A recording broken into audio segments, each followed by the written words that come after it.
8 royal jewels that switched countries through marriage. The Ruby Parure, Denmark. The Danish Ruby Parure has French origins, once worn by Désirée Clary, the former fiancée of Napoleon Bonaparte, who later became Queen of Sweden. It passed through her descendants and eventually arrived in Denmark through Princess Lovisa's marriage to Crown Prince Frederik. Today, Queen Margrethe II wears it frequently, especially on New Year's Eve. Its journey reflects how jewels often followed the paths of royal brides, carrying fragments of French imperial history into Scandinavia. The Stuart Tiara, Netherlands.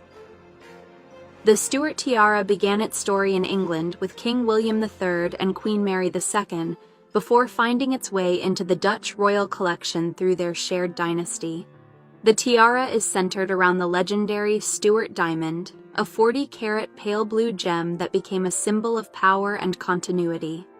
When English ties faded, the diamond remained with the House of Orange, forever changing its national identity. Today, Queen Maxima of the Netherlands wears it as a reminder of how political unions once shaped jewel collections. The tiara isn't just Dutch, it's a jewel of 2 royal histories. The Delhi Durbar Emeralds, UK.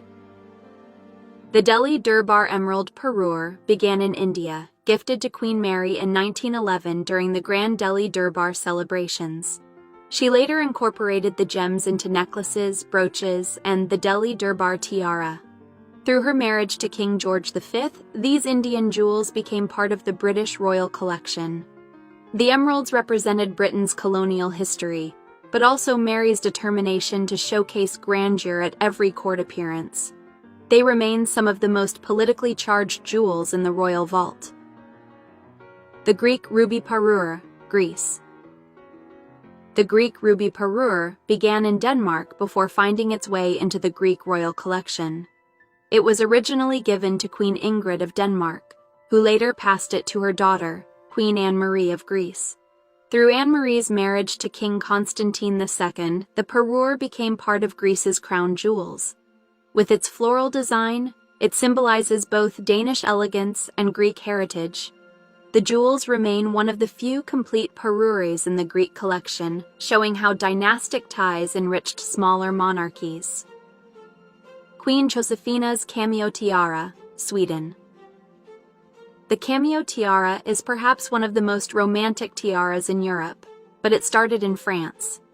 Originally owned by Empress Josephine, Napoleon's wife, it passed through generations until it reached Sweden via her granddaughter Josefina, who married the future King Oscar I. The tiara became a Swedish bridal tradition, worn by queens and princesses at their weddings. Its journey from the French Empire to the Swedish monarchy reflects how jewels often carried emotional as well as political significance. The Württemberg Ornate Pearl Tiara, Netherlands. The Württemberg Ornate Pearl Tiara began its story in Germany, tied to the House of Württemberg. Through Princess Sophie's marriage into the Dutch royal family in the 19th century, the tiara found a new home in the Netherlands. With its towering pearls and Gothic design, it was unlike anything in the Dutch collection. Passed down through generations, it became a beloved piece of Dutch queens and princesses. Its journey highlights how marriages expanded jewel collections with entirely new styles. The Braganza Tiara, Sweden.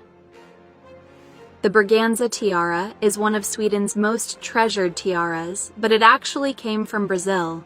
It was a wedding gift to Empress Amalie of Brazil, who later brought it to Europe after her husband's death. When Amalie's sister married into the Swedish royal family, the tiara passed into their collection. Its massive diamonds make it one of the heaviest tiaras in Europe, a showstopper that still carries traces of its South American roots. Through marriage, it traveled continents and became a centerpiece of Sweden's crown jewels. The Cartier Pearl and Diamond Tiara, Monaco. Originally designed by Cartier in Paris, this tiara was worn by Princess Charlotte of Monaco in the early 20th century. Through marriage connections, it shifted between the French aristocracy and the Grimaldi family, eventually being worn by Princess Grace. Its combination of pearls and diamonds carried echoes of French refinement while becoming an emblem of Monaco's glamour. The tiara's cross-border journey made it a perfect symbol of Monaco itself, where tradition meets modern elegance.